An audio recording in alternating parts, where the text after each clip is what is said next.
आज मैं एक इम्पॉर्टेंट ईडियम डिफाइन कर रहा हूँ, वो बड़ा इंपॉर्टेंट और कॉमन ईडियम है और वो है रीड बिटवीन द लाइन।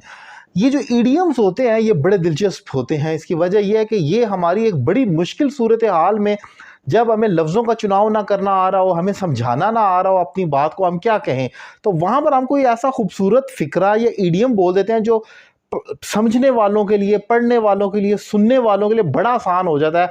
जो आप नहीं कहना चाह रहे, जो आप छुपाना चाह रहे हैं या आपको समझाना नहीं आ रहा, वो ईडियम आपका किरदार अदा कर देगा। तो ये इंपॉर्टेंस होती है ईडियम की।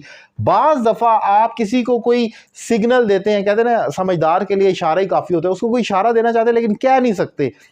उस सूरत हाल में आपको ये ईडियम इस्तेमाल करना होता है, कोई छुपी हुई बात समझाने के लिए, हिंट देने के लिए या समझने के लिए। आप खुद भी समझ रहे हैं, तब कहते हैं रीड बिटवीन द लाइंस, कि आपको किसी चीज़ को अंडरस्टैंड करना है जो बोली नहीं जा सकती, लिखी नहीं जा सकती, बताई नहीं जा सकती।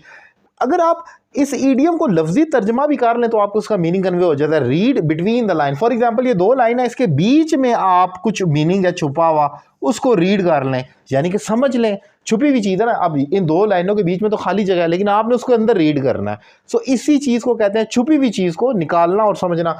फॉर एग्जाम्पल सीखते हैं, you have to read between the lines कर लेते हैं बल्कि, क्योंकि ज़्यादा बात। So you have to read between the lines in order to understand the situation.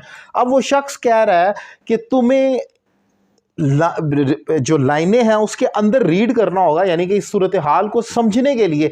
अब वो कोई ऐसी सूरत हाल होगी, या एम्बैरसमेंट है या कोई भी इशू है जो वो खुलकर नहीं बता सकता, तो वो उसको कह रहा है, हिंट दे रहा है कि मैं बता नहीं सकता, आपको खुद ही समझना होगा बिटवीन द लाइंस जाकर। यानी कि इस सिचुएशन को बोली नहीं जा सकती, समझाई नहीं जा सकती, बताई नहीं जा सकती, आपको बिटवीन द लाइन रीड करना है। सो इसी चीज़ को आप कहते हैं बिटवीन द लाइंस। जब आप किसी ऐसी सूरत हाल में होते हैं जहां आप किसी दूसरे शख्स को कोई इशारा देना चाह रहे हैं लेकिन आप उसको समझा नहीं सकते, तो वहां पर आप ये ईडियम बोलते हैं।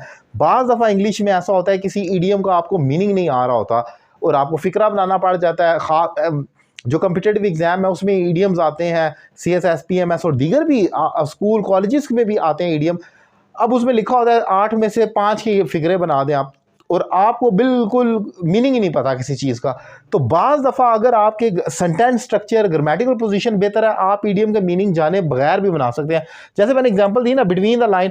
अब इसका मतलब है मुझे कुछ समझ आ रही है, ऐसी बात है। You read between the line का मतलब है कि दो लाइनों के बीच में से कुछ पढ़ना। अब अगर मुझे नहीं भी पता तो मैं इस किस्म का मिक्स गोल मोल सा फिक्रा बना दूं तो मेरा मीनिंग कन्वे हो जाएगा।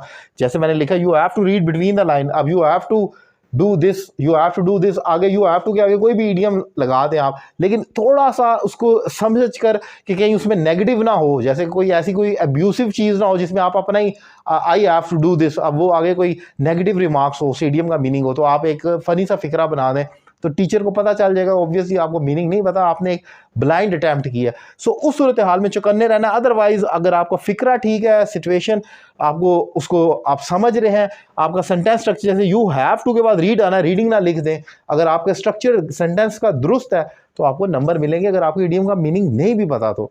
खैर, ये एक इंपॉर्टेंट ईडियम मैंने डिफाइन किया। उम्मीद करता हूँ लेक्चर आपको पसंद आएगा। अपनी राय का इजहार करें। Thank you very much.